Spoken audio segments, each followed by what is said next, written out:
बिस्मिल्लाहिर्रहमानिर्रहीम। अस्सलाम वालेकुम डियर स्टूडेंट्स।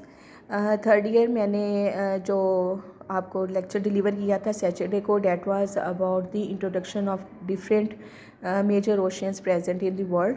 और नेक्स्ट टॉपिक जो आपकी बुक पे बनता है सिलेबस में वो है configuration of the oceanic floor, समंदी फ़र्श की बनावट। अब आपने इधर ये नहीं परेशान होना कि ये कौन सी बुक है, ठीक है, ये वही बुक है, उसी ऑथर की है और टॉपिक भी वही है। तो टॉपिक को समझने पे ध्यान दे बुक की बजाय, ठीक है। आपकी बुक में भी सेम ऐसे ही लिखा हुआ है। मेरे पास इस वक्त ये बुक थी इसलिए मैंने इसी से ये लेक्चर जो है वो बना लिए। अच्छा जी, ये मैंने उस दिन भी आपको बताया था कि जिस तरह से ज़मीन का जो क्रस्ट है जिसको हम कॉन्टिनेंटल क्रस्ट कहते हैं, ये पीछे जब हमने internal structure of the earth पढ़ा था तो उसमें मैंने आपको बताया था कि ज़मीन की जो क्रस्ट है उसको दो हिस्सों में तकसीम किया गया है। एक को हम कॉन्टिनेंटल क्रस्ट कहते हैं और एक को हम ओशियानिक क्रस्ट कहते हैं। कॉन्टिनेंटल क्रस्ट का मतलब ये होता है कि जिसके ऊपर आपका लैंड एरिया है, और ओशियानिक क्रस्ट जिसके ऊपर आपके समंदर हैं। तो जिस तरह से आपका कॉन्टिनेंटल क्रस्ट जो है या ज़मीन की सतह समझ लें वो हमवार नहीं है, ऐसे ही जो समंदर है उसकी भी सतह जो है वो हमवार नहीं है। कहीं पर बुलंदियां हैं, कहीं पर गढ़े हैं, कहीं पर प्लेन एरिया है लाइक द लैंड एरिया। जिस तरह से ज़मीन के ऊपर आपको कहीं पहाड़ नज़र आते हैं, कहीं सतह मुर्तफ़ा नज़र आती है, कहीं मैदान नज़र आते हैं, तो सेम ओशियन का भी इसी तरह से जो है वो फ्लोर होता है। ये बुक में एक डायग्राम बनी हुई है ओशन फ्लोर की, जिसमें जो है वो ओशियन के फ्लोर को मुख्तलिफ़ हिस्सों में तकसीम किया गया है। जो इसका पहला हिस्सा है ओशियन का, जहाँ से आपका लैंड एरिया ख़त्म होता है और वाटर एरिया शुरू होता है। ये देखें, ये लैंड एरिया है, यहाँ पर लैंड एरिया ख़त्म हो रहा है और ओशियन एरिया शुरू हो रहा है। That area is called the, ये देखें लिखा हुआ नज़र आ रहा होगा आपको, बर आज़मी तराई। इसको हम उर्दू में बर आज़मी तराई और इंग्लिश में कॉन्टिनेंटल शेल्फ कहते हैं, ठीक है।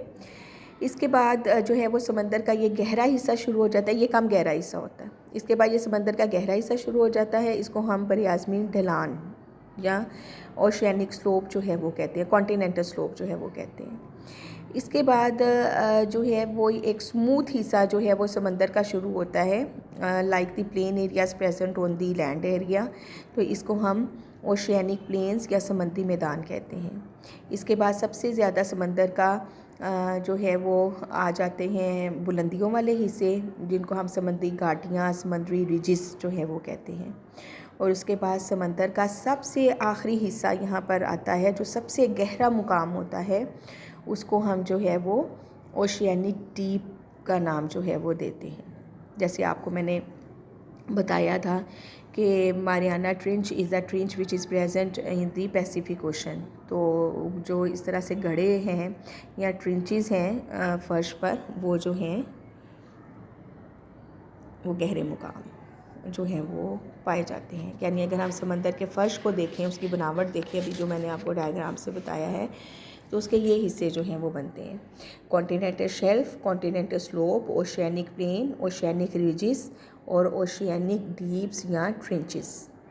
बर आज़मी तराई, बर आज़मी ढलान, समंदरी मैदान, समंदरी रिजिस, समंदरी गहराइयाँ या खाइयाँ। अब इनको हम जो है वो वन बाय वन डिस्कस करते हैं। कॉन्टिनेंटल शेल्फ, जैसे कि मैंने आपको बताया है कि जहाँ से लैंड एरिया ख़त्म होता है और वाटर एरिया शुरू होता है, उसको हम जो है वो कॉन्टिनेंटल शेल्फ कहते हैं। ये समंदर का जो है वो सबसे कम गहरे वाला हिस्सा होता है। इसकी गहराई जो है वो 300 फैदम तक पहुंच जाती है। Fathom is a marrying unit of the oceanic water. एक जो फैदम होता है वो 6 फीट के जो है वो बराबर होता है, ठीक है। तो ये 300 फैदम से ज़्यादा जो है इसकी गहराई नहीं होती।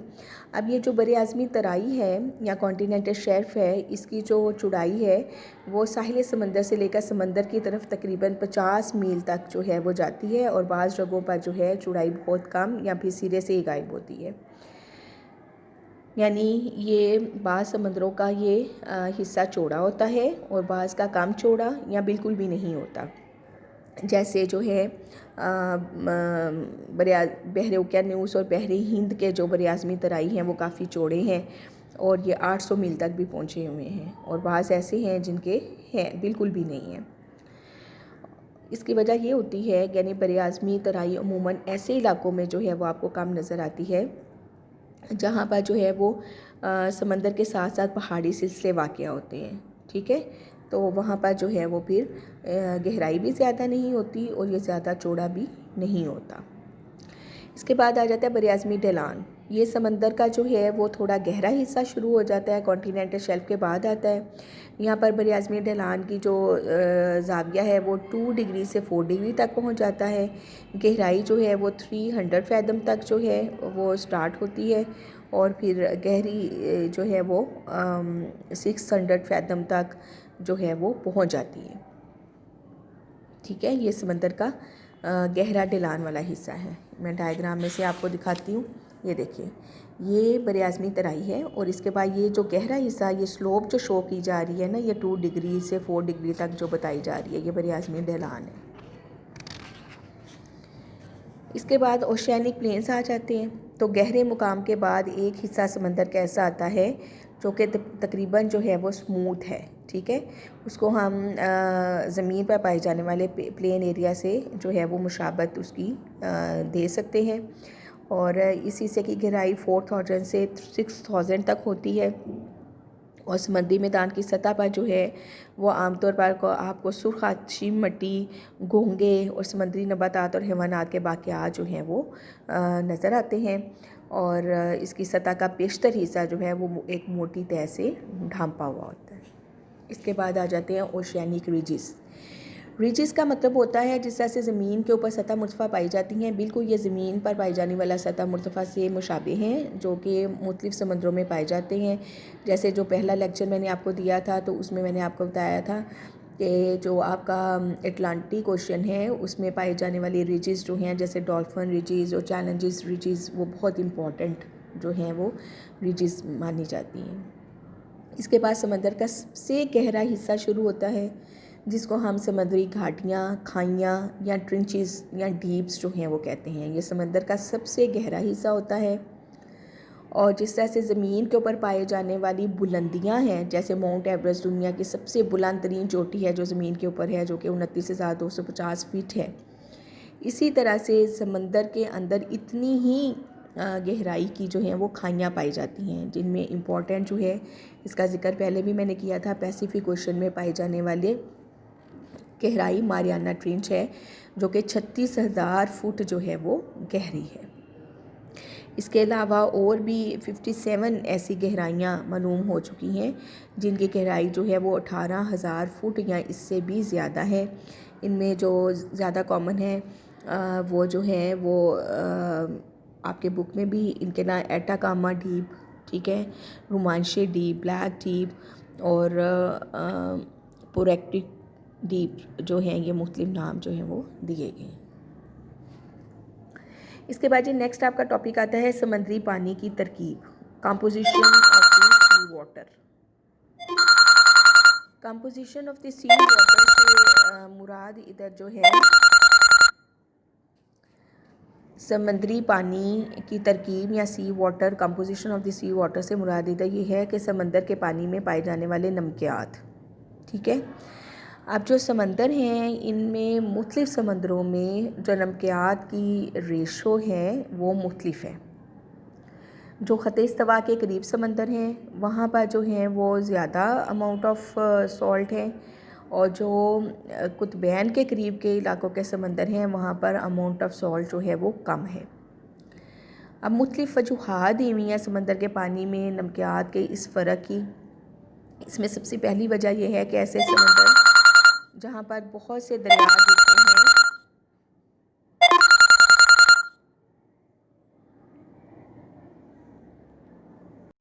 जी थर्ड ईयर। नेक्स्ट आपका टॉपिक है composition of the sea water, समंदरी पानी की तरकीब। अब समंदरी पानी की तरकीब में हमने जो है वो कंपोजिशन ऑफ यानी सी वाटर में हमने अमाउंट ऑफ द सॉल्ट को जो है वो ऑब्ज़र्व करना है कि जो समंदर के पानी में पाए जाने वाले नमकियात हैं उनको हमने जो है वो डिस्कस करना है। अब जो समंदर के पानी में पाए जाने वाले नमकियात हैं ये हर समंदर में एक जैसे नहीं हैं, कहीं पर ये कम है, कहीं पर ये ज़्यादा हैं। इसकी मुख्तलिफ वजूहात हैं जिनमें से 4 अहम वजूहात जो हैं वो आपकी बुक में दी हुई हैं, जिनमें सबसे बड़ी वजह जो है वो ऐसे समंदर जहाँ पर बहुत से दरिया गिरते हैं, तो वहाँ समंदर में क्या है होता है कि ताज़ा पानी ऐड होता रहता है। तो ताज़ा पानी ऐड होने की वजह से नमकियात की मिक़दार जो है वो कम रहती है, यानी पानी खड़ा नहीं रहता और नया पानी उसमें ऐड होता रहता है और परसेंटेज ऑफ दी सॉल्ट जो है वो कम रहती है। फिर ऐसे समंदर जो ख़त इस्तवा के करीब हैं, वहाँ पर अम्ल तबहीर की वजह से नमकियात की ज़्यादती भी है पानी में, और वो समंदर जो कि ख़त इस्तवा से दूर हैं, वहाँ पर अम्ल तबहीर कम होने की वजह से जो है वो पानी में नमकियात की मिक़दार भी कम है। तीसरी बड़ी वजह यह है कि ऐसे समंदर जहाँ पर बारिश होती रहती है, वहाँ पर भी ताज़ा पानी समंदर के पानी में शामिल होता रहता है, जिसकी वजह से जो है वो सॉल्ट की मिक़दार बढ़ने नहीं पाती। नंबर 4, ऐसे समंदर जो निस्बतन तंग हैं और खुश्की से घिरे हुए हैं, वहाँ जो है वो खुले समंदर जो हैं उसमें यानी उन समंदरों में खुले समंदरों की निस्बत नमकियात की मिक़दार आपको ज़्यादा मिलेगी। अब जो समंदर के पानी में मौजूद नमकियात हैं, इनको हम जो है अगर इनकी परसेंटेज देखें तो इनमें से सबसे ज़्यादा सोडियम क्लोराइड जो है वो पाया जाता है। अगर हम 1000 ग्राम ऑफ वाटर लें तो उसमें 35 ग्राम मुख्तलिफ़ नमकियात पाए जाते हैं, और उनमें से सबसे ज़्यादा सोडियम क्लोराइड जो है वो पाया जाता है। ये आपकी बुक में एक टेबल दिया हुआ है जिसमें समंदर के पानी में पाए जाने वाले नमकियात की जो है वो परसेंटेज दी हुई है, जिसमें सोडियम क्लोराइड 27.21% है, मैग्नीशियम क्लोराइड जो है 3.807% है, मैग्नीशियम सल्फेट जो है वो 1.68% है, कैल्शियम सल्फेट 1.26% है, पोटेशियम सल्फेट जो है वो 0.86% है, कैल्शियम कार्बोनेट जो है वो 0.123% है, मैग्नीशियम ब्रोमाइड 0.76% है। तो ये टोटल 35 जो है वो बन जाता है। अब दुनिया के मुख्तलिफ़ समंदरों में जो नमक की मिक़दार का कम या ज़्यादा होना है, उसका इन्हिसार आपको बताया है कि किन बातों पर है। और अगर हम परसेंटेज को देखें तो 1000 ग्राम ऑफ अगर हम वाटर लें तो उसमें 27.213% जो है वो आपको सोडियम क्लोराइड मिलेगा। इसको हम जो है वो सैलिनिटी का नाम देते हैं, ठीक है, ओशियन सैलिनिटी। सैलिनिटी से मुराद है कि समंदर के पानी में पाया जाने वाला नमक। अब कुछ समंदर ऐसे हैं जिसमें जो काबिल ज़िक्र है वो आपका जो है वो डेड सी है, जिसे बीर मुर्दार कहते हैं। ये दुनिया का सबसे ज़्यादा नमकीन समंदर है और यहाँ पर जो है नमक की मिक़दार पानी में जो है वो 39% से भी तजावज़ कर गई हुई है, जिसकी वजह से इस समंदर में आपको कोई भी ज़िंदा चीज़ देखने को नहीं मिलती। इसके बाद ओशियन वेव्स आ जाती हैं। ओशियन वेव्स का मतलब ये होता है कि समंदर के पानी में चलने वाली लहरें, ठीक है। ये लहर की शक्ल होती है, ये आपने पहले भी फ़िज़िक्स में और मैट्रिक वगैरह में ये देखा होगा डायग्राम इस तरह की, ठीक है। एक उभार से यानी कोई भी अगर आप लहर देखें तो उसके 2 हिस्से होते हैं, एक उसका क्रस्ट होता है, एक ट्रफ होता है। ये ऊपर वाला इसको नशेब कहते हैं, इसको फ़राज कहते हैं, ठीक है। एक ये ऊपर वाला हिस्सा होता है और एक ये गहरा हिस्सा होता है। एक क्रस्ट से दूसरे क्रस्ट के दरमियान जो फासला होता है उसको एम्पलीट्यूड का नाम जो है वो दिया गया है। लहरों की बहुत सी इक़साम हैं, जिनमें से इम्पॉर्टेंट जो आपकी बुक में दी हुई हैं वो ये 4 हैं: simple ocean waves, ocean breakers, stormy ocean waves, free waves or swells, ठीक है। अब इनमें क्या फ़र्क है? सिंपल ओशियन वेव्स हैं जो आम तौर पर जो हैं वो हवाओं की वजह से जो हैं वो चलती हैं समंदर पर। साहिली ब्रेकर्स ये काफ़ी बड़ी और ताकतवर होती हैं, इनकी रफ़्तार बहुत तेज़ होती हैं, ये साहिल समंदर के साथ टकराती हैं, इसलिए इनको हम साहिली ब्रेकर या ओशियन ब्रेकर्स कहते हैं। स्टॉर्म ओशियन वेव्स जो हैं वो तूफ़ानी हालत में समंदर में पैदा होने वाली लहरें हैं। आज़ाद समुद्री लहरें फ्री वेव्स जो हैं वो खुले समंदरों में साहिल से बहुत दूर बगैर किसी रुकावट के जो हैं वो सतह समंदर पर पैदा होती हैं, इसलिए इनको हम आज़ाद लहरें कहते हैं। अब स्पीड ऑफ द वेव्स जो हैं वो डिपेंड करता है समंदरों की नोयत पर और पानी की यानी लहर की लंबाई और लहर की रफ़्तार समंदर की नोयत पर जो है वो डिपेंड करती है, ठीक है। तंग और कम गहरे पानियों में लहरों की रफ्तार का इन्हिसार इनकी लंबाई पर होता है, और जो आपके लहर की लंबाई का कम और पानी की गहराई ज़्यादा हो तो रफ्तार का इन्हिसार पानी की गहराई पर होगा, ठीक है। यानी ये दो मुख्तलिफ बातें हैं। यानी लहरों की रफ्तार का इन्हिसार जो है वो आप कह सकते हैं कि किसी हद तक इनकी लंबाई और किसी हद तक पानी की गहराई पर होता है। अगर लहर की लंबाई कम हो, पानी की गहराई ज़्यादा हो तो रफ्तार का इन्हिसार पानी की गहराई पर होगा, और अगर इसके बरक्स तंग और कम गहरे पानियों में लहरों की रफ्तार का इन्हिसार इनकी लंबाई पर होगा। लंबाई और गहराई में से जिस किसी की मिकदार भी निस्फ से ज़्यादा होगी, लहर की रफ्तार का इन्हिसार उस पर होगा, ठीक है। इसी तरह खुले समंदरों में लहर की रफ्तार का इन्हिसार इनकी लंबाई पर, जबकि तंग और कम गहरे समंदरों में इनकी रफ्तार का इन्हिसार पानी की गहराई पर होगा। लहरों का टूटना, ब्रेकिंग ऑफ द वेव्स। लहर के टूटने का ये है कि जब उसके रास्ते में कोई रुकावट आती है तो वो इस तरह से टूटती है। ये मुख्तलिफ स्टेप्स हैं इसके टूटने के, ठीक है। यानी इसका सबसे पहले जो है वो हिस्सा जो है लहर का जो है बलाई हिस्सा आगे की जानब गिर जाता है, लहर टूट जाती है जब लहरें तंग और कम गहरे साहिलों की तरफ बढ़ती हैं, ठीक है।